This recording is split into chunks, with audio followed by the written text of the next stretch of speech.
Tapi di antaranya Rasulullah SAW juga mengecek tentang muamalah.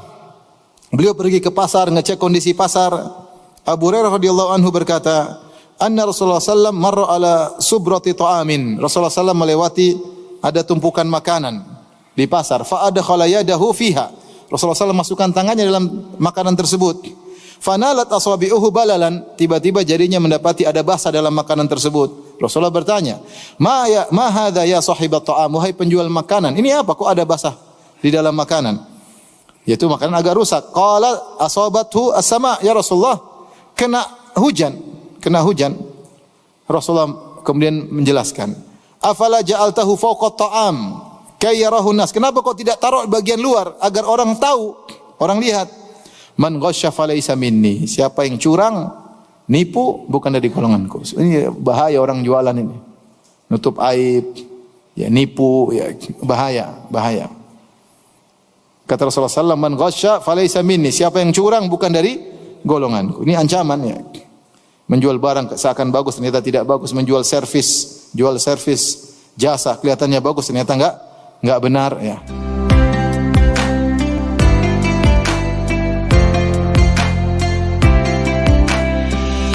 Mulai dari subuh hari Nabi sallallahu alaihi wasallam adalah Nabi sallallahu alaihi wasallam salat subuh di awal waktu sebagaimana dalam hadis ketika Rasulullah SAW ditanya, hadis Ibnu Mas'ud, ayul amali ahabbu ilallah, amalan apa yang paling dicintai oleh Allah Subhanahu wa taala, maka Nabi berkata as-salatu ala waqtiha, salat di atas waktunya. Banyak ulama menafsirkan yang dimaksud dengan salat ala waqtiha yaitu as-salat fi awwali waqtiha ya. Salat di awal waktu. Karena waktu salat adalah waktu yang muassa dari awal sampai akhir ya.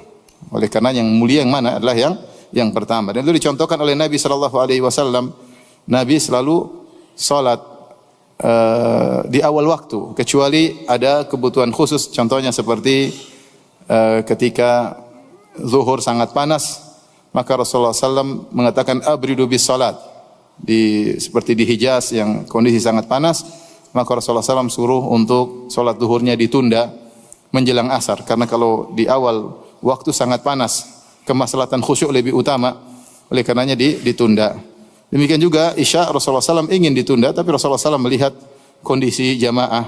Idza ra'ahum mujtama'u ajjal wa idza ra'ahum abta'u akhar. Kalau Rasulullah lihat para sahabat sudah kumpul, Rasulullah segera salat Isya. Kalau Rasulullah melihat mereka lambat, Rasulullah tunda. Tapi secara umum salat-salat yang lain Rasulullah SAW salat di awal waktu. Makanya salat subuh disebutkan Rasulullah SAW selesai salat subuh bi ghalas, yaitu ketika remang-remang ya.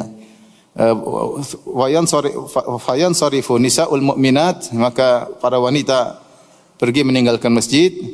La yu'rafna minal ghalas, mereka tidak dikenal ya karena masih remang-remang. Ini selesai salat subuh. Demikian juga dalam riwayat yang lain, hina ya'rifu ahaduna jalisahu. Rasulullah SAW selesai salat subuh ketika seorang baru mengenal teman sebelahnya ya. Artinya masih gelap, artinya orang ketiga, orang di sampingnya lagi dia tidak kenal. Dan kita tahu bahwasanya Rasulullah SAW salat subuh dengan bacaan yang panjang. Berarti Rasulullah SAW salat di awal waktu ya. Kemudian kebiasaan Nabi SAW setelah salat subuh, beliau duduk di musallanya, yaitu di tempat beliau salat, berzikir kepada Allah Subhanahu wa taala sampai terbit matahari. Dalam hadis Jabir bin Samurah radhiyallahu taala anhu, fa idza tala'at qama. Kalau Rasulullah SAW setelah matahari terbit, maka beliau meninggalkan masjid. Tidak disebutkan dalam hadis Rasulullah SAW salat duha di masjid. Tidak disebut dalam hadis Rasulullah SAW salat duha di masjid. Karena sang perawi ketika bertanya kepada Jabir bin Samurah, akunta tujalisun Nabi sallallahu alaihi wasallam, apakah kau sering duduk bersama Nabi? Kata Jabir bin Samurah radhiyallahu anhu, na'am katsiran, saya sering duduk bersama Nabi sallallahu alaihi wasallam. Nabi itu kebiasaannya kalau habis salat subuh beliau berzikir di tempatnya ya sampai terbit matahari. Fa idza tala'at qama. Kalau matahari terbit maka beliau pergi. Bahkan beliau sebutkan wa kanu yatahaddatsun wa ya'khuduna fi amril jahiliyah. Sementara para sahabat juga ada yang di masjid dan mereka ngobrol di masjid, dan Rasulullah membiarkan. Ya, Rasulullah berzikir, mereka ngobrol, Rasulullah biarkan, boleh aja. Bahkan terkadang mereka ngobrol tentang masa jahiliyah dahulu, fayathakun, sehingga mereka tertawa. Ingat nostalgia zaman dahulu ya, tentang masa lalu di zaman jahiliyah, membuat mereka tertawa. Mungkin Mereka dulu nyembah berhala, kayak apa, kayak hal yang aneh-aneh yang buat mereka tertawa. Fayatabassam. Adapun Rasulullah SAW melihat mereka, Rasulullah SAW tersenyum. Rasulullah tersenyum. Taib, maka ini adalah kebiasaan Nabi SAW. Makanya kita menghidupkan sunnah ini sunnah mulai ditinggalkan ya, karena berbagai macam alasan, sibuklah apalah ya. Tapi kalau kita di Madinah masih banyak orang seperti itu ya. Mereka pagi mereka duduk di masjid sampai terbit matahari ya, sampai terbit matahari ya. Kalau ada uzur ya mungkin karena kerjaan ya, yang lebih wajib ya silahkan. Tapi kalau kita kosong enggak ada kegiatan, hendaknya kita hidupkan sunnah ini sampai berzikir sampai terbit matahari ya. Ya, ada kawan dia kebablasan. Dia istrinya datang sama saya sama dia juga ya. Ustaz, suami saya ini kalau di masjid sampai lama. Jadi bukan cuma sampai terbit matahari, sampai jam 9. Saya bilang, "Pak, kenapa sampai jam 9?" Dia senyum-senyum aja. Terus saya jalan, dia bilang, "Kalau saya pulang diomelin, mending saya sampai jam 9." Nah, ini ada hal meninggalkan kumudorotan. Jadi ya jangan kelamaan juga, istri rindu, pengen ngobrol ya. Taib, Rasulullah SAW, zahirnya beliau kalau mau salat duha di rumah. Sebenarnya datang dalam hadis Aisyah radhiyallahu taala anha, kana yusalliha 4 rakaat atau yazid. Rasulullah sallam salat, kata Aisyah, kana Rasulullah sallam yusalli dhuha 4 wa yazidu masya Allah. Rasulullah sallam salat duha 4 rakaat dan beliau menambah sesuai dengan keinginan Nabi sallallahu alaihi wasallam. Ini di rumah Aisyah melihat. Oleh karena di sini ada pembahasan tentang hukum salat syuruk. Hukum salat syuruk. Kita tahu syuruk adalah awal dari duha. Intinya kalau seorang menjalankan sunnah Nabi, dia duduk di masjid dari habis salat subuh, kemudian dia berzikir sampai terbit matahari. Setelah itu dia menunggu waktu syuruk 15 menit setelahnya. Kemudian dia salat duha di masjid, boleh atau tidak? Boleh ya, boleh. Kemudian khilaf di kalangan para ulama, apakah pahalanya seperti haji dan umrah hadisnya sahih atau tidak? Khilaf di kalangan para ulama. Sebagian ulama mendhaifkan, sebagian ulama menghasankan seperti Syekh Al-Albani rahimahullah, Syekh bin Baz rahimahullah, Syekh bin Utsaimin rahimahullah, apalagi terkait dengan fadhil amal, mereka tidak ketat dalam hadis-hadis seperti ini dan amalannya boleh. Amalan tersebut habis salat berzikir sampai terbit matahari kemudian salat duha di masjid boleh. Ya. Tetapi apakah itu kebiasaan Nabi? Zahirnya enggak. Sampai apakah Nabi salat duha selalu, itu pun khilaf di kalangan para ulama ya. Ibnu Qayyim mentafsir dalam kitabnya Zadul Ma'ad, beliau mengatakan tidak demikian. Karena Rasulullah SAW perbanyak salat di malam hari sehingga beliau tidak ditangkap selalu rutin salat duha.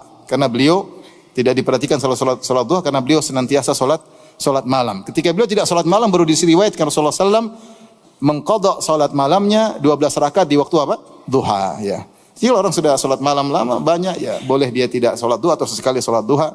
Tapi intinya amal ini habis salat subuh berzikir sampai terbit matahari, ini sunnah Nabi sallallahu alaihi wasallam. Setelahnya mau salat duha di masjid, mau di rumah silahkan ya, silahkan, yang penting salat. Apalagi dalam hadis Allah mengatakan, Ibnu Adam salatlah 4 rakaat di awal hari, akfika akhiran nahar, maka aku akan berikan kecukupan di akhir hari. Siapa yang salat duha 4 rakaat, mudah-mudahan dimudahkan urusannya sampai akhir hari. Ini kebiasaan Nabi sallallahu alaihi wasallam. Kemudian beliau salat duha 4 rakaat, kata Aisyah, wa yazidu masya Allah. Kemudian beliau tambah sesuai dengan yang Allah takdirkan baginya. Hadis riwayat Muslim. Adapun kegiatan beliau di rumah ya, para sahabat tidak mengetahui ya. Para sahabat hanya mengetahui bagaimana kegiatan Nabi sallallahu alaihi wasallam ketika di luar rumah, ketika di masjid, ketika safar. Tapi dalam rumah mereka enggak tahu. Mereka tanya kepada istri-istri Nabi sallallahu alaihi wasallam tentang ibadah Nabi, salat malam Nabi ya, mereka tanya kepada istri-istri Nabi sallallahu alaihi wasallam. Jadi yang tahu adalah istri Nabi sallallahu alaihi wasallam. Di sini dalam hadis-hadis Nabi sallallahu alaihi wasallam, ternyata Rasulullah sallallahu di rumah melakukan kegiatan sebagaimana suami-suami yang lain di zaman tersebut, orang-orang Arab yang lain, itu beliau memerah susu kambing, kemudian beliau menjahit bajunya, beliau melayani dirinya. Ya. Aisyah ditanya radhiyallahu taala anha, Ummul Mukminin, maka Rasulullah sallallahu ya'malu fi baitihi, apa sih yang dikerjakan Nabi sallallahu alaihi wasallam di rumahnya? Faqalat kana basyaran minal basyar yafli thawbahu wa yahlubu syatahu wa yakhdumu nafsahu. Beliau adalah manusia sebagaimana yang lain ya. Maksudnya Aisyah ingin menyatakan beliau sebagaimana yang lain, beliau tawadhu, beliau tidak menempatkan diri sebagai raja sebagaimana raja-raja yang lain yang dilayani dalam segala hal. Tidak, beliau tawadhu, bahkan di puncak ketawadhuan. Bahkan beliau di rumah beliau membantu istrinya kerja sendiri, ngurus dirinya sendiri. Aisyah berkata, makanya Aisyah buka dengan kana basyaran minal basyar, dia seperti lelaki yang lain. Ya, tidak menstel dirinya seakan-akan raja yang harus dilayani dalam segala hal. Duduk manis, kemudian kaos kaki dibuka, ya, kemudian gigi disikat. Enggak, beliau kerja sebagaimana yang lainnya, ya.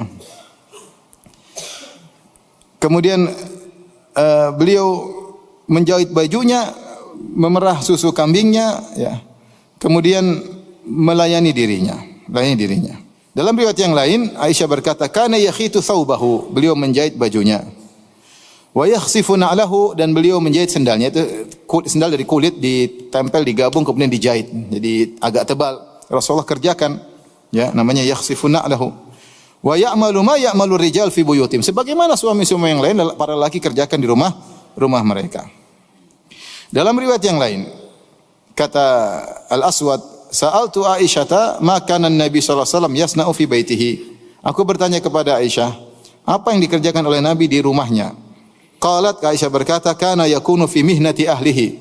Rasulullah SAW membantu istrinya. Mihnati ahli fi khidmati ahlihi. Rasulullah membantu istrinya. Fa idza hadaratis salatu kharaja ila salat. Kalau tiba waktu salat beliau langsung pergi menuju salat. Ini perhatian bagi kita para suami, bahwasanya memang benar para wanita, ya, dianjurkan untuk berkhidmat kepada suami, ya, dan itu kebiasaan para sahabiyat, ya. Seperti diriwayatkan dari Fatimah radhiyallahu taala anha, bagaimana beliau membantu Ali radhiyallahu taala anhu, ya. Kerjaan dilakukan oleh Fatimah datang dalam riwayat-riwayat dalam Fathul Bari disebutkan, ya, kata Ali radhiyallahu anhu, kanat indi Fatimatu bintu Nabi sallallahu alaihi wasallam, ya. Istri saya Fatimah, putri Nabi sallallahu alaihi wasallam. Fajarrat birraha hatta atharat biyadiha. Dia menggiling alat raha, itu alat penggiling gandum, batu gede 2 didorong, ini berat, ya. Sampai beri pengaruh kepada tangannya. Sampai disebut dalam hadis ishtakat Fatimatu majla yadiha. Yaitu Fatimah mengeluh tentang tangannya mengalami majal. Majal itu 2 sifatnya, taqti yaitu kayak pecah-pecah, kemudian ghilaf yaitu jadi ngapal. Itu tidak layak bagi tangan perempuan karena megang batu kemudian giling batu. Fatimah putri Nabi sallallahu alaihi wasallam, ini kerjaan pertama. Yang kedua, kata Ali bin Abi Thalib, wastaqat bil qirbah hatta atharat fi unuqiha. Fatimah ngambil air dari sumur pakai timba, ya, sampai lehernya sakit, ya. Wa qammatil bait hatta getabarrat thiyabuha. Yang kerjaan ketiga, dia sapu rumah sampai bajunya penuh dengan debu. Yang keempat, wa khabazat hatta tughayyira wajhaha, sampai wajahnya berubah karena bikin adonan kemudian taruh di tanur tempat bakar roti, lama-lama kan berubah, ada api panas merubah wajahnya. Subhanallah. Fatimah kerja keras. Putri Nabi sallallahu alaihi wasallam, paling bungsu, biasanya bungsu paling disayang enggak? Paling disayang. Makanya Fatimah radhiyallahu anha kemudian datang ke Aisyah mendengar ada budak-budak tawanan datang diberikan kepada ayahnya Rasulullah SAW, maka dia minta kesempatan untuk diberikan bantuan dari ayahnya, dijadikan pembantu, ya. Dan alasannya kuat. Suaminya miskin, Ali bin Abi Thalib radhiyallahu taala anhu. Maka kemudian minta kepada Nabi, ternyata Nabi tidak ada. Setelah pulang kemudian Aisyah lapor kepada Nabi sallallahu alaihi wasallam, ternyata Nabi tidak kasih pembantu kepada Fatimah, bahkan Nabi mengajarkan Fatimah dan Ali untuk berzikir kepada Allah Subhanahu wa taala sebelum tidur agar kuat. Subhanallah 33 kali, alhamdulillah 33 kali, Allahu akbar 33 kali, 34 kali. Disebut dalam riwayat Rasulullah berkata, bagaimana saya berikan membantu kepada Fatimah sementara fuqara usuffah, orang-orang yang miskin yang tinggal di Sufah kelaparan. Mending ini budak saya jual, hasilnya saya berikan kepada mereka. Rasulullah SAW mengajarkan kepada putrinya untuk hidup zuhud dengan bersabar, ya. Bahkan dia berkata Rasulullah dengan kalimat yang indah, hendaknya dihafal oleh para wanita. Kata Rasulullah, isbiri ya Fatimah, sabarlah wahai Fatimah. Inna khairan nisa allati nafa'at ahlaha. Sebaik-baik wanita adalah yang bermanfaat bagi keluarganya. Sebaik wanita adalah yang paling bermanfaat bagi keluarganya, yang bantu keluarganya. Ya.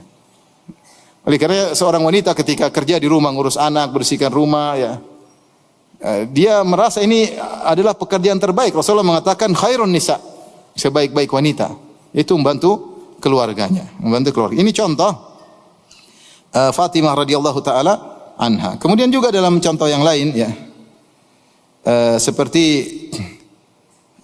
Asma binti Abi Bakar, ya, ketika dinikahi oleh Zubair bin Awam. Zubair bin Awam sangat miskin, ya. Bahkan Asma berkata, "Tazawwajani Zubair wa ma lahu fil ardi min malin wala mamlukin wala syai'." Ya.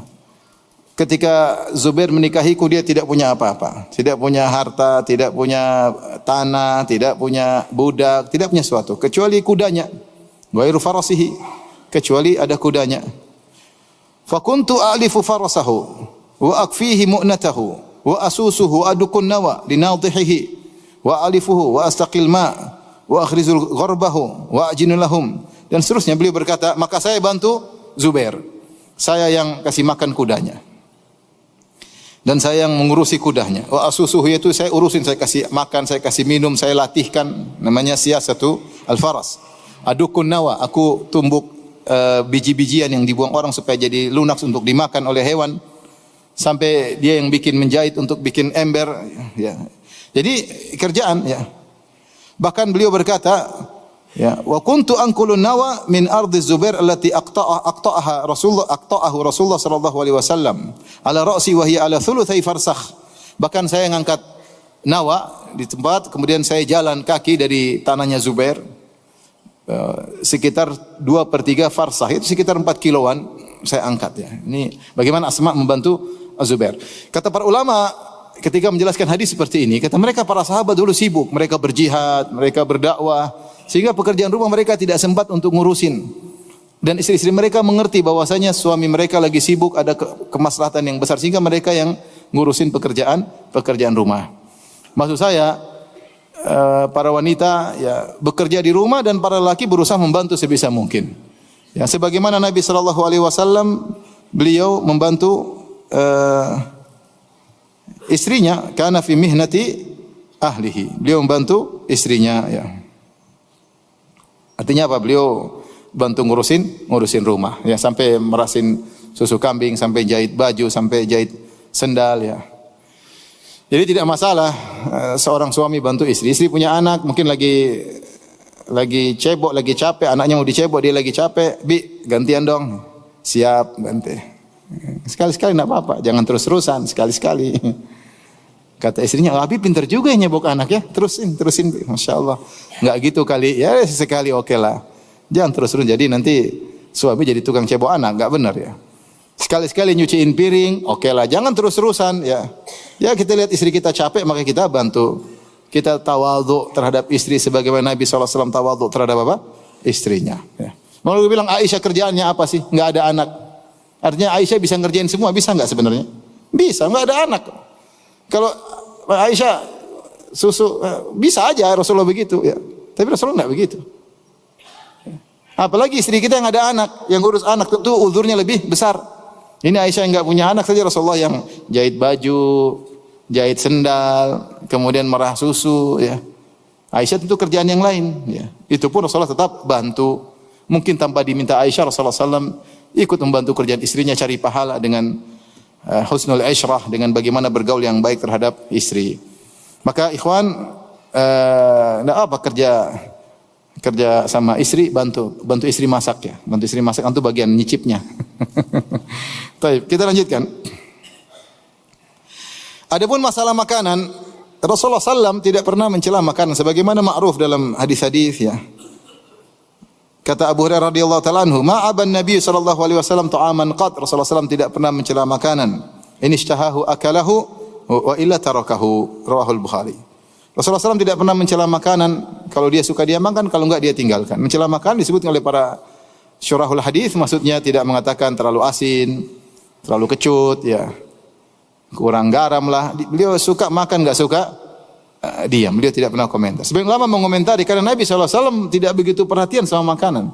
Beliau bukan hobinya kuliner, tidak seperti kita. Kuliner ini. Rasulullah makan ada, makan enggak ya. Kita wah raja komentar ya. Bisakah antum sehari enggak komentar ke makanan? Mungkin bisa kalau sehari. Kalau seminggu kayaknya berat ya. Rasulullah seumur hidup tidak pernah komentar apa? Makanan. Kita komentar makanan. Bahkan gratis pun kita komentari. Sudah dikomentari ternyata habis. Sampai Rasulullah SAW ketika disuruh komentar oleh Khalid bin Walid, beliau makan dengan Nabi SAW dan Nabi SAW disediakan dhab. Ada yang kasih tahu, sudah dipotong-potong, Rasulullah tidak tahu, mungkin dicampur bumbu. Rasulullah kira daging yang lain. Ada yang kasih tahu, ya Rasulullah itu dhab. Dhab, kadal gurun. Maka Rasulullah SAW tidak makan. Khalid makan dengan lahap. Ketika melihat Rasulullah tidak makan, Khalid bertanya, minta Nabi komentar. Rasulullah, saya lihat engkau tidak makan. Aharamun hu, apakah ini haram? Sekarang disuruh komentar. Rasulullah komentarnya indah, dia mengatakan tidak haram. Walakin ya, lam yakun bi ardi qaumi. Ini makanan seperti ini tidak ada di kampungku. Fa ajiduni a'afuhu. Aku mendapat diriku tidak bisa biasa makan. Komentar indah, ini tidak biasa makan. Antum kalau dikasih tempe, ini tidak ada di kampungku. Tidak biasa makan. Biasa makan apa? Kalau orang bule bilang gitu. Kalau kita, ini makanan kita sehari-hari. Jadi tidak, Rasulullah tidak bilang, masa saya dikasih kadal sih? Enggak sih. Ustadz kok dikasih kadal? Enggak. Rasulullah enggak. Kadal gurun ya. Ini kadal tapi keren, kadal gurun itu. Rasulullah SAW tidak komentar dan itu suatu keajaiban akhlak Nabi SAW. Jadi beliau bukan orang yang sibuk dengan makanan. Ada beliau makan enggak ya sudah, enggak suka ya sudah. Bahkan sering di rumah beliau tidak ada makanan. Ya. Dan Aisyah radhiyallahu anha berkata, "In kunna lanaral hilal, thumma al-hilal, thumma al-hilal, thalathata ahillatin fi syahrain, wa ma uqidat fi buyuti azwajin Nabi sallallahu alaihi wasallam nar." Kami melihat hilal muncul, kemudian hilal muncul, berarti sudah masuk bulan kedua. Hilal muncul, selesai 3 hilal, 2 bulan selesai. Dan tidak ada api yang dinyalakan di rumah istri-istri Nabi. Istri Nabi 9 enggak ada api dinyalain selama 2 bulan. Kalau enggak ada api yang dinyalain berarti enggak ada teh panas, enggak ada kohwah ya. Berarti enggak ada apa lagi? Udah enggak ada yang bisa dimasak, enggak ada yang dimasak. Enggak ada yang digoreng, enggak ada dimasak. Gorengan enggak ada, minuman enggak ada. Enggak ada api dinyalain terus mau diapain? Dan itu semua istrinya 9. Maka ditanya Urwah bin Zubair, "Ma ta'amukum ya ummah?" Kalau gitu apa yang kalian makan? Kata Aisyah radhiyallahu taala anha, al-aswadan, at-tamr wal ma. Kami hanya makan korma dan air. Bayangkan 2 bulan cuma korma dan air. Illa annahu qad kana li Rasulullah sallallahu alaihi wasallam jiranun min al-ansar kanat lahu mana'ih. Wa kanu yamnahuna Rasulullah sallallahu alaihi wasallam min albanihim fayasqina. Tetapi Rasulullah SAW punya tetangga dari orang-orang Ansar yang meminjamkan hewan. Manihah itu hewan, entah onta, entah kambing dipinjamkan untuk diperasusnya dikembalikan. Ini salah satu bentuk memberi bantuan kepada tetangga. Ya, kambing dikasih, suruh merah, nanti kambingnya dikembalikan. Onta dikasih, dimerah. Jadi Rasulullah SAW 2 bulan cuma makan korma, air putih sama susu. Terkadang. Oleh karenanya, ibu-ibu bersyukur ya, alhamdulillah. Tidak ada hari yang lewat kecuali kompor nyala. Kecuali kompor apa? Nyala. Berarti ada yang hangat yang kita makan, ada panas yang kita makan, ada gorengan yang kita makan, ya, ada rebusan yang kita makan. Ini mereka adalah manusia terbaik. Oleh karena kita harus tahu bahwasanya harta bukanlah ukuran. Allah berikan harta kepada siapa saja, bukan berarti kalau seorang miskin berarti dia tidak dicintai oleh Allah. Atau sebaliknya, ya, bisa jadi orang kaya dicintai oleh Allah, bisa jadi orang miskin dicintai oleh Allah. Tapi Nabi SAW beliau memilih hidup zuhud. Bahkan di antara mukjizat Nabi disebut oleh sebagian ulama yaitu komitmen dalam zuhud, konsisten. Rasulullah SAW tidak pernah senang-senang berfoya-foya sehari pun enggak pernah. Beliau komitmen tentang zuhud. Ini menunjukkan beliau seorang nabi. Kalau seandainya beliau bukan nabi mungkin beliau sekali-sekali senang hura-hura. Beliau seumur hidup enggak pernah hura-hura. Padahal harta banyak, kemenangan itu banyak beliau dapatkan. Kambing, onta, harta, emas, perak, beliau bagi-bagi. Komitmen zuhud seumur hidup. Itu Nabi SAW. Makanya ketika disebutkan suatu hari istri-istrinya minta dalam tanda kutip tambahan uang dapur. Disebut ada yang mengatakan karena ketika itu Rasulullah mendapatkan ghanimah perang, para sahabat mulai memberikan pemberian kepada istri-istri mereka. Maka istri-istri Nabi kemudian minta diberi tambahan sebagaimana wanita-wanita yang lain. Maka Rasulullah SAW waktu itu memboikot mereka sampai akhirnya turunlah ayatut takhyir, ayat pilihan. Rasulullah suruh milih, mau hidup dengan Nabi harus zuhud. Allah katakan, ya ayuhan nabi, qul li azwajika in kuntunna turidul hayatad dunya wa zinataha fata'alaina umatti'kunna wa usarrihkunna sarahan jamila. Wahai Nabi, katakanlah kepada istri-istrimu, 9 orang, bilang sama mereka semua, kalau kalian menghendaki kehidupan dunia dan perhiasannya, kemarilah, umatti'kunna, saya akan berikan kepada kalian pemberian, wa usarrihkunna sarahan jamila, kita cerai baik-baik. Kalau ingin dunia saya kasih, tapi harus pisah, enggak bisa sama saya. Wa in kuntunna turinallaha wa rasulahu wad daral akhirah, tapi kalau kalian ingin Allah dan Rasulnya dan hari akhirat, fa innallaha adda lil muhsinati minkunna ajran azima, maka Allah siapkan ganjaran yang besar di akhirat. Rasulullah bicara tentang akhirat. Dunia cuma sebentar. Ya, dunia cuma sebentar. Akhirnya istri Nabi pilih untuk hidup sederhana bersama Nabi sallallahu alaihi wasallam. Ya nisa'an Nabi, ya.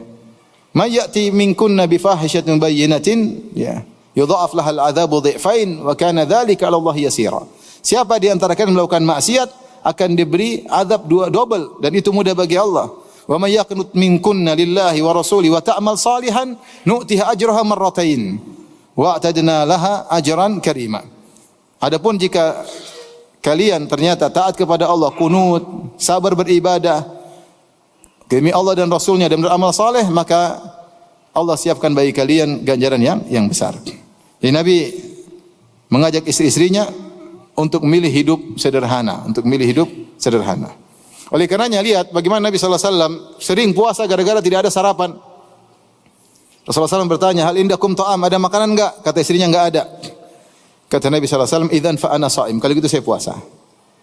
Dalam riwayat yang lain Rasulullah tanya, ada makanan enggak? Kata istrinya enggak ada. Kata Rasulullah SAW, faqad asbahtu shaiman, laqad asbahtu shaiman, sudah puasa dari pagi. Rasulullah biasa. Sampai Al-Bukhari rahimahullah dalam sahihnya menyebutkan ada sekitar 6 atau 8 sahabat kebiasaan mereka seperti Nabi. Kalau tanya kepada istrinya, ada makanan enggak? Kata istrinya enggak. Kata mereka, kalau gitu saya berpuasa. Sungguh bahagia istri kalau punya suami seperti ini. Mami ada makanan enggak? Enggak ada. Kalau gitu papi puasa. Masya Allah, papi. Besok lagi, mami ada makanan enggak? Sarapan? Enggak ada. Kalau gitu papi puasa. Masya Allah. Hari ketiga masih sabar. Mami ada makan enggak? Kalau gitu papi puasa. Hari keempat, mami ada makan enggak? Enggak ada papi. Mami ngapain aja mami? Luar biasa. Hidup mereka bukan untuk kuliner ya, kalau kita perhatikan. Tidak seperti kita atau sebagian kita ya. Lihat ketika ada tamu datang menemui Nabi sallallahu alaihi wasallam, Nabi suruh cek, coba tanya istri-istriku, ada enggak makanan untuk jamu tamu ini? Dicek istri pertama sampai istri 9, semuanya menjawab dengan jawaban yang sama, walladzi ba'atsaka bil haqq ma indana illa ma. Sampaikan kepada suami kami, demi Allah yang mengutus engkau dengan kebenaran, tidak ada di rumah kecuali cuma air putih, gimana mau jamu tamu? Ini Rasulullah adil. Ternyata 9 istrinya semua tidak punya makanan. Satu tidak punya makanan, semuanya tidak punya makanan. Ya. Adil Rasulullah SAW. Maka Rasulullah itu adilnya luar biasa. Sampai kebersamaan, sampai nafkah, adil Rasulullah SAW. Buktinya semua tidak punya makanan. Subhanallah. Beginilah kehidupan Rasulullah SAW. Makanya ibu-ibu masya Allah bersyukur ya. Pulang ke rumah masih ada singkong, masih ada beras, alhamdulillah. Buka lemari masih ada Indomie, masya Allah, alhamdulillah. ATM suami juga ibu yang pegang, alhamdulillah. Terus apa lagi mau ngomel-ngomel? Udah bersyukur pada Allah Subhanahu wa. Tinggal ibadah. Lihat Rasulullah SAW rumahnya sederhana. Sampai mau sholat aja nggak ada space. Sampai Rasulullah SAW kalau mau sholat harus sentuh kaki Aisyah radhiyallahu anha supaya ditekuk supaya ada space untuk sujud. Kita rumah besar, space untuk sholat di mana-mana. Cuma yang sholat siapa itu masalahnya. Di dapur kita aja bisa buat sholat, besar dapurnya. Kamar mandi kalau boleh besar juga. Artinya tapi subhanallah. Yang penting niat mau sholat. Ini dalil bahwasanya kebahagiaan bukan rumah besar. Perhatikan, ini nyata, real. Bahwasanya kebahagiaan tidak harus rumah besar. Kebahagiaan itu antara kita dengan Allah Subhanahu wa taala. Memang Nabi tidak bahagia, memang istri Nabi tidak. Mereka sangat bahagia dengan kesederhanaan yang ada. Tidak harus bahagia, harus rumah besar, harus mobil mewah, enggak. Entah banyak orang punya rumah besar, mobil mewah tidak bahagia. Banyak sekali. Sudah lihat banyak orang kaya bunuh diri, narkoba, macam-macam. Masalah sana, masalah sini, kepala pusingnya. Banyak.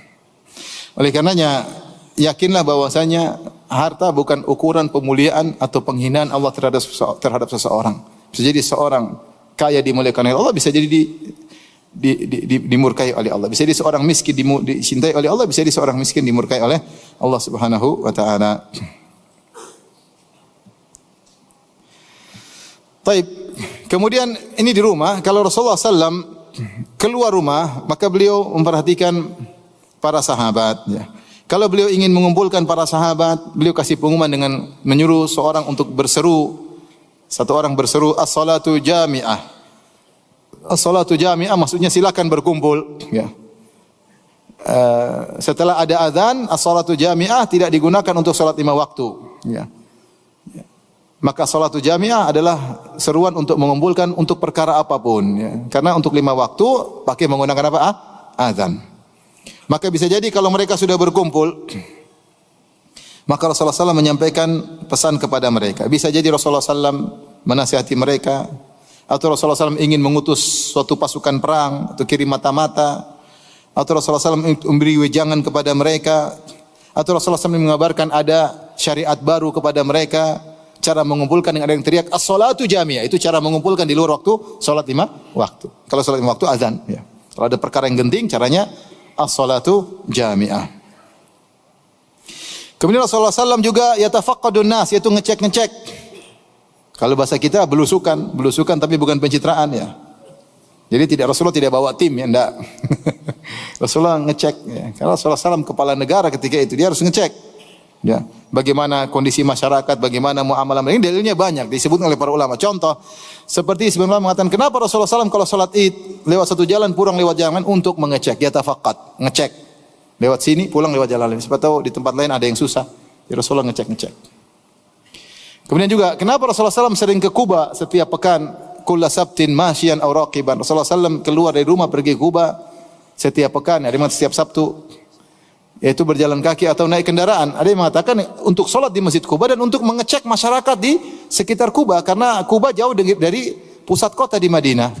Sehingga dia ngecek setiap pekan, ada waktu ngecek para sahabat yang ada di sana.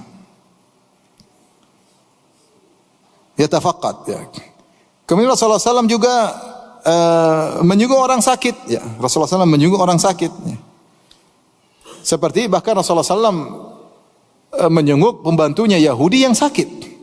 Kana gulamun Yahudiyyun yakhdimun Nabi sallallahu alaihi wasallam.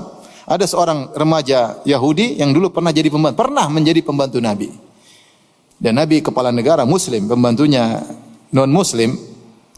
Kemudian sakit, Rasulullah dengar, Rasulullah datangi untuk dikunjungi, dijenguk. Bayangkan, Rasulullah tidak lupa dengan kebaikan orang, bahkan membantunya non muslim Rasulullah datang. Ternyata dia sakit, kesempatan Nabi untuk mendakwahi. Selama ini mungkin Rasulullah dakwah, dia tidak masuk Islam. Sekarang dia sakit, kesempatan. Kan dia berkhidmat kepada Nabi jadi bantu waktu lama, tapi ternyata enggak masuk Islam.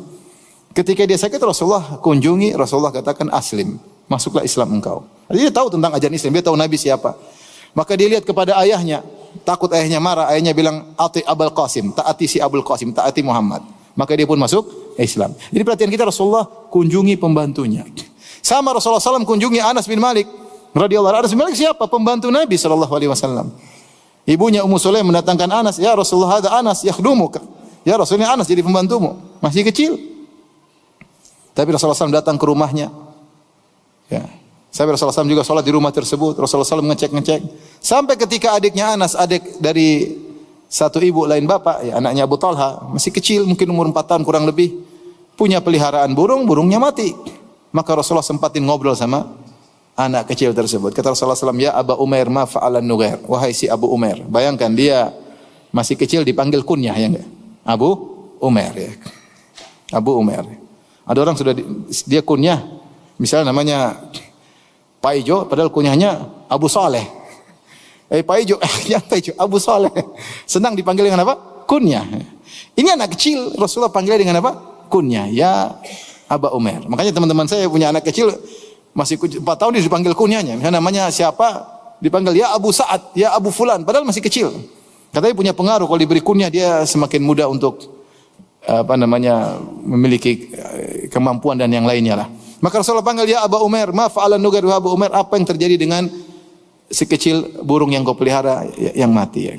Ya Rasulullah sempatin ngobrol sama anak-anak, bagaimana perhatian Nabi bahkan kepada anak-anak.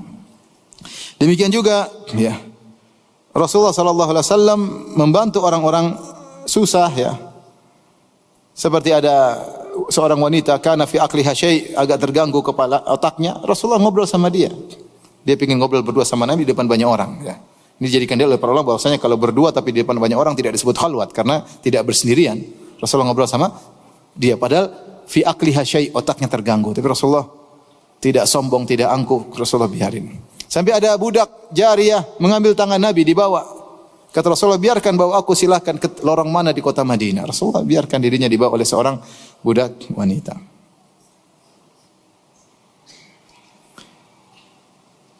Demikian juga Rasulullah sallallahu alaihi wasallam ya dalam hadis menyungguh orang buta. Dari Jabir bin Abdullah radhiyallahu anhu beliau berkata qala Rasulullah sallallahu alaihi wasallam intaliqu bina ilal Basir alladhi fi Bani Waqif na'uduhu. Marilah kita pergi ke Basir yang ada di Bani Waqif, kita jenguk dia. Wa kana rajulan a'ma, dan dia seorang yang buta. Rasulullah SAW sengaja untuk menjenguk orang buta. Rasulullah SAW ngecek. Demikian juga Rasulullah SAW pernah masuk masjid, Rasulullah lihat kok mana perempuan tukang wanita berkulit hitam yang suka membersihkan masjid. Kata para sahabat, mereka sudah meninggal. Alla adantumuni, kenapa kalian tidak kasih tahu saya dia sudah meninggal? Mereka menganggap perkara remeh. Rasulullah tidak perlu tahu. Hanya seorang wanita meninggal kita kubur selesai. Tapi Rasulullah menganggap tidak remeh. Kenapa wanita ini pengurus masjid? Maka berbahagialah orang-orang diberi amanah untuk ngurus masjid, ngurus rumah Allah. Bagaimana Rasulullah perhatian sampai wanita berkulit hitam ini yang hanya sekedar sapu-sapu masjid, Rasulullah tanyakan tentang dia. Kata Rasulullah, tunjukkan kepadaku mana kuburannya. Rasulullah SAW datang, kemudian Rasulullah SAW salatkan. Ini Rasulullah perhatian. Ya. Tapi demikian juga Rasulullah SAW dikatakan ya dalam hadis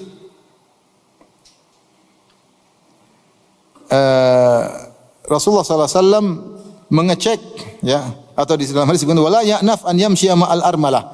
Rasulullah SAW tidak merasa sombong kalau harus menemani seorang janda, ada urusan. Rasulullah SAW temani, ada keperluannya ya. Bahkan Rasulullah SAW memotivasi untuk perhatian terhadap anak yatim dan janda. Kata Rasulullah SAW, as-sa'i 'alal armalah awal aitam awal yatim kal mujahid fi sabilillah. Siapa yang berusaha ngurusin janda atau ngurusin anak yatim seperti orang berjihad di jalan Allah Subhanahu wa taala. Ini perlu perhatian janda, suaminya enggak ada, apalagi ada anak-anaknya, anak yatim bapaknya enggak ada. Rasulullah tidak sombong untuk mengurusi mereka ya. Beliau ngurusin mereka. Tapi di antaranya Rasulullah SAW juga mengecek tentang muamalah. Beliau pergi ke pasar, ngecek kondisi pasar. Abu Hurairah radhiyallahu anhu berkata, anna Rasulullah SAW marra ala subrati ta'amin. Rasulullah SAW melewati ada tumpukan makanan di pasar. Fa adkhala yadahu fiha. Rasulullah SAW masukkan tangannya dalam makanan tersebut.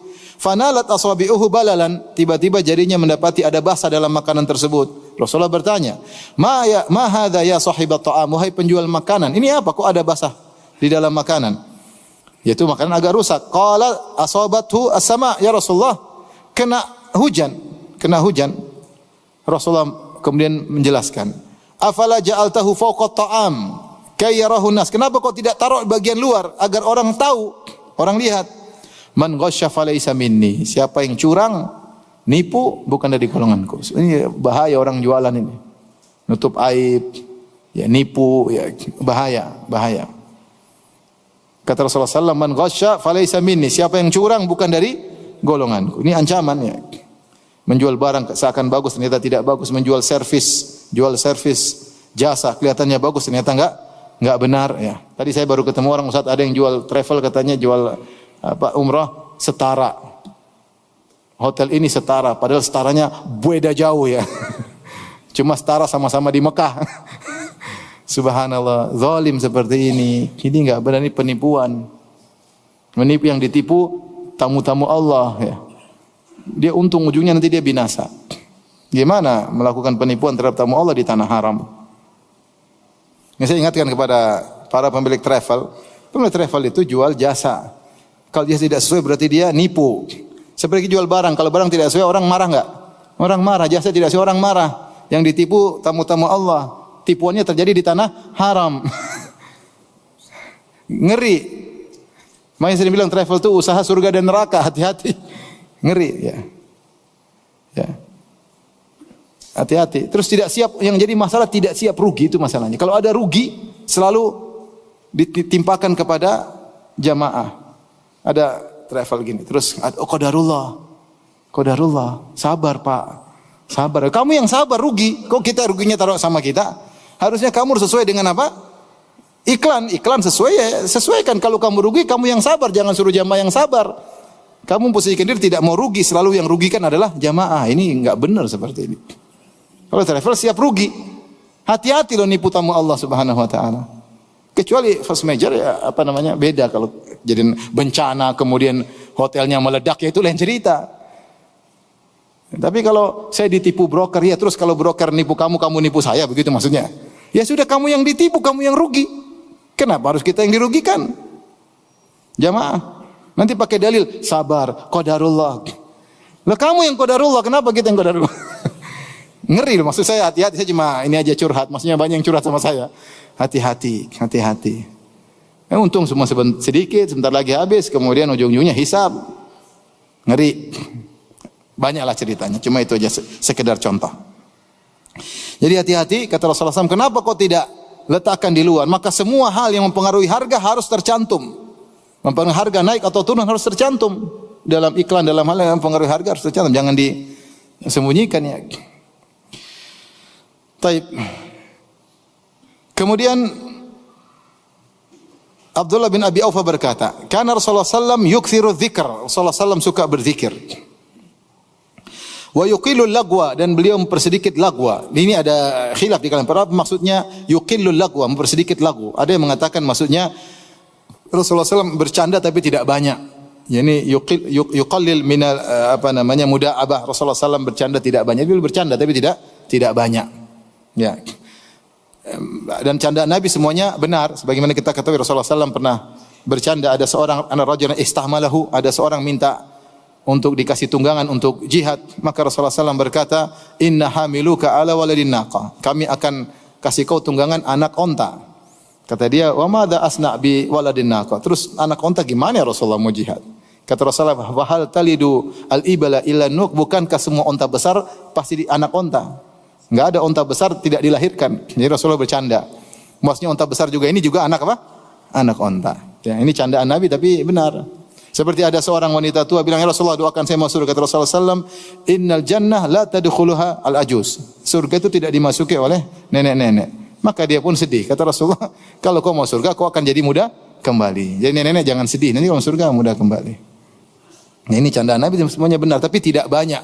Rasulullah SAW yuqillul lagwa, tidak banyak bercanda. Ini tafsiran. Tafsiran yang lain mengatakan yuqillul lagwa maksudnya Rasulullah SAW rata-rata hadisnya jawami'ul kalim, yaitu padat, singkat dan padat. Ada hadis-hadis yang tidak singkat padat tapi tidak banyak. Kebanyakannya singkat dan apa?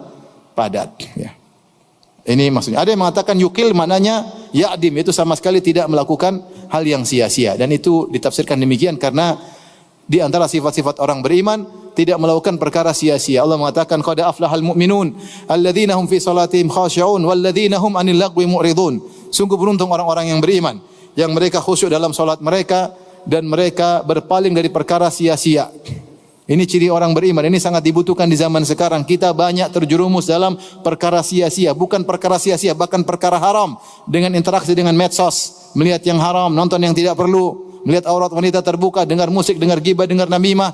Bukan lagi perkara sia-sia, bahkan perkara yang haram. Demikian ketika Allah menyebutkan tentang ibadur rahman, kata Allah Subhanahu wa taala, ya, ketika menyebut sifat-sifat ibadur rahman, ya. Wa idza marru bil lagwi marru kirama. Ketika mereka melewati perkara sia-sia, mereka lewat aja. Mereka lewat aja. Antum kalau lagi jalan ada orang dangdutan, lewat aja. Jangan ikut berdiri kemudian kepala ikut goyang. Itu enggak benar. Lewat aja. Kalau antum lagi buka di dunia maya, ada yang tidak perlu antum lewati. Marru kiraman, jangan diklik. Kalau diklik imma sia-sia, kalau enggak sia-sia haram. Kita sia-sia sudah banyak kita lakukan. Bagaimana kita melihat ciri-ciri qad aflahal mu'minun? Padahal ciri-ciri orang beriman, orang-orang yang anil lagwi mu'ridun, berpaling perkara sia-sia. Wa idza marru bil lagwi marru kirama. Kalau melihat sia-sia mereka lewati. Sudah azan Isya? Sudah. Tapi kita lanjut habis ini insyaallah taala azan dulu. Jadi intinya hati-hati di antara sifat Nabi sallallahu alaihi wasallam yukthiru dzikr, suka berzikir. Lisan ini hendaknya kita sering berzikir, ya. Ingat, zikir dengan tasbih, tahlil, tahmid, atau zikir mikirin makna-makna Al-Qur'an, makna hadis termasuk zikir. Karena thalabul ilmi termasuk apa? Zikir, memikirkan tafsir, memikirkan fikih itu zikir. Di antaranya zikir dengan lisan. Jadi usahakan kita pikirkan tentang agama. Itu namanya mengingat Allah Subhanahu wa taala. Wa yutilu salat, dan beliau memperpanjang salat. Wa yuqsiru ayuqsirul khutbah. Ada yang mengatakan terkait dengan khutbah Jumat. Ya, khutbah Jumat disebut dalam hadis inna min fiqhir rajul, di antara fikih seseorang adalah memperpanjang salat, memperpendek apa? Khutbah. Dan itu benar. Orang kalau faqih, dia khutbahnya singkat padat, bermakna. Tapi kalau dia enggak faqih, ngalur ngidul, sana ke sini, ke sana ke sini, ke sana ke sini, akhirnya turun sakinah, jemaah pada ngantuk. Tidur. Kalau dia faqih harusnya singkat padat, salatnya yang panjang. Kemudian wala ya'nafu an yamshiya ma'al armal, Rasulullah SAW tidak merasa sombong kalau harus berjalan dengan seorang janda menemani keperluannya, ya, mengenai keperluannya. Makanya perlu ada pendataan para janda, kita kasih bantuan. Dan ini di antara hal yang dianjurkan oleh Nabi sallallahu alaihi wasallam, ngurusin janda, ya. Saya pernah ke kawan, dia punya asrama janda, masya Allah, janda banyak situ. Tapi nenek-nenek banyak, tua-tua ya sudah. Tapi saya sempat ke situ. Dia punya ide luar biasa, bikin asrama janda, luar biasa. Ya tidak semua janda ada yang ayomi. Ya. Apalagi janda udah tua, siapa yang mau ngayomi? Yang muda aja tidak diayomi, apalagi yang tua. Ini makanya harus ada ya sosial untuk mereka, karena mereka salah satu yang diwasiatkan oleh Nabi, bukan cuma yatim-yatim aja, yatim ya, janda juga iya. Apalagi zaman sekarang, mereka mungkin mudah ditipu, hasrat mereka banyak hal urusan masalah janda, perlu ada tim khusus yang benar-benar bisa memperhatikan mereka, tapi bukan terfitnah atau memfitnah, hati-hati. Ya, janda sortiran katanya, waduh bahaya. Baik, azan dulu, baru kita lanjutkan. Jadi disebutkan sini wala ya'naf an yamshiya mal armala wal miskin fayaqdi lahul hajah. Beliau tidak enggan, tidak merasa sombong untuk berjalan bersama janda atau orang miskin, kemudian Rasulullah SAW menunaikan hajatnya. Dan kita berusaha kalau melakukan kebaikan sempurnakan. Ya, Rasulullah mengatakan innallaha yuhibbu idza amila ahadukum amalan an yutqinahu. Allah suka jika seorang melakukan suatu kegiatan dia sempurnakan, jangan setengah-setengah kalau bisa. Kalau enggak bisa ya semampunya. Ada jadi saya punya kawan, dia punya bapak atau punya saudara, luar biasa. Kalau ada orang tanya, rumahnya itu di mana ya? Dia langsung nganterin pakai motor sampai ke rumahnya. Bukan cuma nunjuk sana sini, dia langsung nganterin. Kebiasaan dia. Orang tanya di mana, nganterin sampai ke depan rumahnya. Jadi orang senang lah sampai depan rumahnya. Maksudnya kalau kita punya kebaikan sempurnakan. Ya, kalau bisa sempurnakan. Bisa bantu orang miskin sampai selesai urusannya, bagus. Bisa bantu dia berobat sampai selesai sembuh, bagus. Ya. Sempurnakan sampai benar-benar hajatnya selesai. Makanya dikatakan fayaqdi lahu lahajah. Yaitu Rasulullah SAW sampai selesaikan hajatnya. Kalau bisa, kalau enggak mampu enggak apa-apa. Makanya Nabi mengatakan man naffasa kurbatan, ya. Siapa yang meringankan, nafas itu tanfis, bisa jadi hilang secara total, bisa jadi hilang sebagian. Tapi kalau bisa secara total kita mampu, lakukanlah, itu yang terbaik. Baik. Kemudian kalau ada permasalahan Rasulullah SAW diskusikan sama para sahabat. Bahkan diskusi sampai malam hari. Kita tahu di antara yang Rasulullah tidak sukai adalah tidur sebelum Isya dan ngobrol setelah Isya. Wa kana yakrahu an-nauma qablahu wal haditsa ba'dahu. Rasulullah SAW tidak suka tidur sebelum Isya, khawatir bablas sehingga Isya terlambat, ya. Dan Rasulullah SAW tidak suka ngobrol setelah Isya, ya, karena ngobrol setelah Isya ini dampaknya banyak. Waktunya panjang, lupa diri, kemudian akhirnya begadang, akhirnya sholat malam lewat, sholat subuh terlambat. Kecuali ada yang maslahat. Di antara maslahat yang memperbolehkan pembicaraan di malam hari sebenarnya ilmu.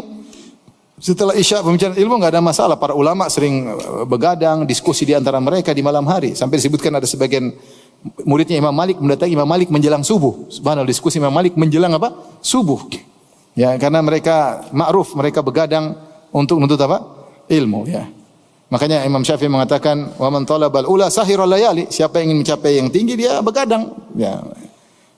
Taib. Atau karena untuk urusan kaum mukminin. Seperti Nabi ngobrol dengan Abu Bakar, kata Umar bin Khattab radhiyallahu anhu, kana Rasulullah sallallahu alaihi wasallam yasmuru inda Abi Bakar lailah. Ya. Kadzalika fil amr min amril muslimin wa ana ma'ahu. Rasulullah SAW ngobrol sama Abu Bakar semalam, ya, semalaman ngobrol. Dan terkadang dalam urusan kaum muslimin dan aku bersamanya. Ini ngobrol urusan kaum muslimin kalau memang harus rapat. Setelah Isya urusan kaum muslimin enggak ada masalah, semuanya berpahala. Di antara obrolan yang juga dianjurkan meskipun sudah Isya adalah ngobrol sama istri. Kata Ibnu Abbas, "Bitu inda khalati Maimunah fatahaddatsa Nabi sallallahu alaihi wasallam ahli sa'atan tsumma raqada." Aku tidur rumah bibiku Maimunah, aku dengar Nabi ngobrol sama istrinya beberapa waktu kemudian apa? Tidur. Jadi seorang berusaha sisihkan waktu ngobrol sama istri. Karena ngobrol istri dapat pahala. Ingat ya, tapi semuanya harus niatkan karena Allah. Jadi sabar dengar curhatan istri, dengar celotehan istri, dengar sabar karena berpahala. Rasulullah juga melakukannya mendengar obrolan istri. Dia menunggu kita datang. Ya, kita sibuk datang kemudian sibuk ngantuk tidur. Kasihan dia nunggu padahal ingin apa? Curhat. Kalau kita enggak dengar curhat, dia curhat sama orang bahaya. Nah, makanya kita dengarin. Ini sebentar enggak lama-lama ya. 5 menit ya, 10 menit. Nah, tidur. Baik. Kita bacakan kesimpulan Ibnu Katsir. Ibnu Katsir berkata tentang akhlak Nabi di siang hari sampai malam. Beliau berkata, "Wa kana min akhlaqihi sallallahu alaihi wasallam," dalam tafsirnya, "annahu jamilul isyrah." Rasulullah SAW adalah orang yang mempergauli istrinya dengan indah ya. Rasulullah SAW mempergauli istri dengan indah dan istri lebih utama untuk dipergauli dengan indah daripada orang lain. Istri lebih utama untuk kita candain, istri lebih utama untuk kita atraktir, istri lebih utama untuk belikan hadiah, istri lebih utama untuk kita maafkan, untuk kita sabarin istri daripada yang lain. Jasa dia banyak sama kita. Maka seorang sabar mencari ganjaran di sisi Allah Subhanahu wa taala. Rasulullah SAW jamilul isyrah. Rasulullah SAW indah dalam bergaul bersama istrinya. Daimul bisyr, senantiasa tersenyum. Ya. Yudaibu ahlahu, kata Ibnu Katsir mencandai istrinya. Wa yatalattafu bihim, dan Rasulullah SAW lembut dengan mereka ya. Harusnya kita begitu. Keluar macan, di rumah kelinci, lembut dipegang. Jangan di rumah macan, keluar apa? Kelinci. Ya, keluar. Kita harus lembut sama istri, di luar garang-garang dikit oke lah, tapi di rumah jangan terbalik. Di luar pengecut, di rumah garang. Wa yusi'um nafaqatahu. Kalau beliau ada kelebihan, beliau kasih lapang pemberian kepada istri-istrinya tentu dengan aturan. Wa yudhahiku nisa'ahu, dan beliau membuat istrinya tertawa dan beliau juga tertawa kepada istrinya. Ini sifat-sifat Nabi sallallahu alaihi wasallam. Paham? Yang selanjutnya ini antum enggak paham, dengar baik-baik. Wa yajtami'u nisa'uhu kulla lailatin fi baitil lati yabitu indaha Rasulullah sallallahu alaihi wasallam. Istri-istrinya ngumpul, ini antum susah paham nih. Istri-istrinya ngumpul di rumah istri yang jatah nginapnya. Jadi ngumpul bareng, terkadang makan bareng ya. Fayakulu ma'ahunna al-asya fi ba'dil ahyan. Terkadang makan malam bareng. Rasulullah kumpul dengan 9 istrinya makan malam bareng. Ini cuma wawasan ya, wawasan. Wawasan. Kemudian habis itu yang lain pulang, kemudian dia tinggal bersama istri yang jatah nginapnya. Subhanallah sallallahu alaihi wasallam, luar biasa ya. Tsumma tansarifu kullu wahidatin ila manziliha. Kemudian masing-masing balik. Rasulullah sallam adil seadil-adilnya Rasulullah sallam. Rasulullah tidak pernah membedakan satu dengan lain urusan mabit, tidak pernah. Mentang-mentang istri tua sudah tua, udahlah 2 hari aja, istri muda 5 hari, enggak boleh. Atau sebaliknya, mentang-mentang istri tua yang berkuasa 5 hari, istri muda 2 hari, hisab miring hari kiamat, ya akhi. Hati-hati. Miring. Ketemu hari kiamat, jenggotan kok miring. Qadarullah. Terlambat, tidak bisa. Ngeri. Miring. Sampai Rasulullah SAW sakit, Rasulullah berusaha adil. Sampai dia sakit, susah diangkat, dia menjalankan gilirannya. Sampai sakit Rasulullah adil. Pindah ke rumah satu. Dia sakit, capek, dipapah, tapi demi keadilan. Sampai Rasulullah, para istri-istrinya tahu Rasulullah SAW ingin di rumah Aisyah, mereka izinkan semua. Kalau semua izin, tidak ada masalah. Tapi maksudnya Rasulullah berusaha untuk adil sampai dalam sakit parah mau mati Rasulullah SAW mau meninggal tetap berusaha menjalankan giliran apa? Giliran mabit. Ini sebagian kita poligami, satu tinggal di rumah, satu di garasi. Ya Allah, gimana ceritanya? Ya.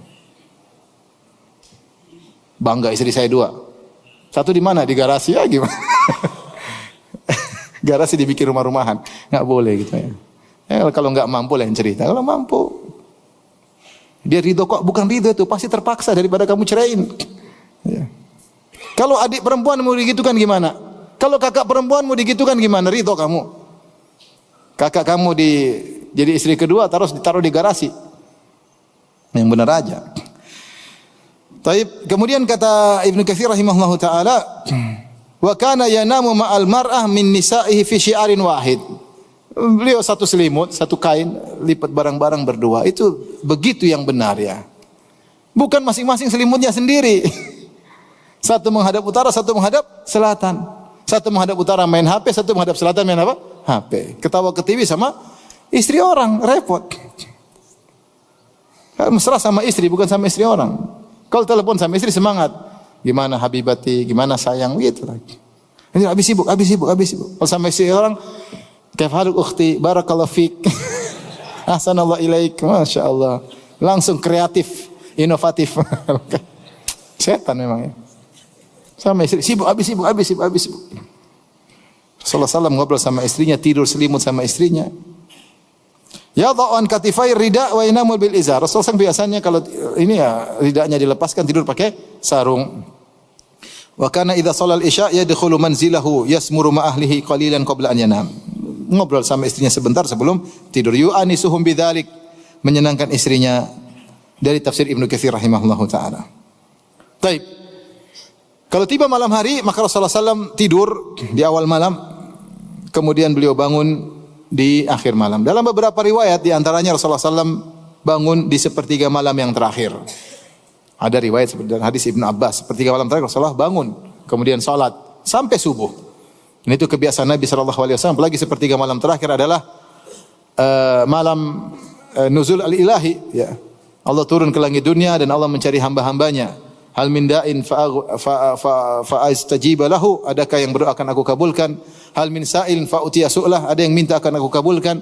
Hal min mustaghfirin fa'aghfirullah, apakah ada yang mohon ampun akan aku ampuni. Ini sepertiga malam. Bagaimana caranya yang terakhir kita hitung, kita dari azan maghrib sampai azan subuh. Azan maghrib sekarang jam berapa?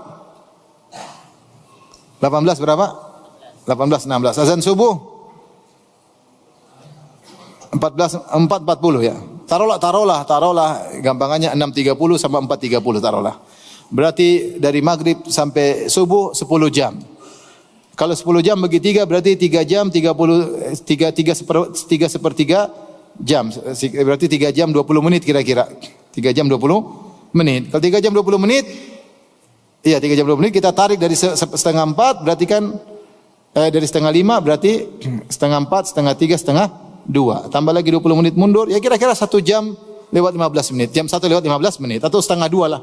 Itu sudah mulai sepertiga malam yang terakhir. Antum bangun jam 2, jam 3 oke. Itu sudah termasuk sepertiga malam yang terakhir. Mulai dari setengah 2-an kira-kira.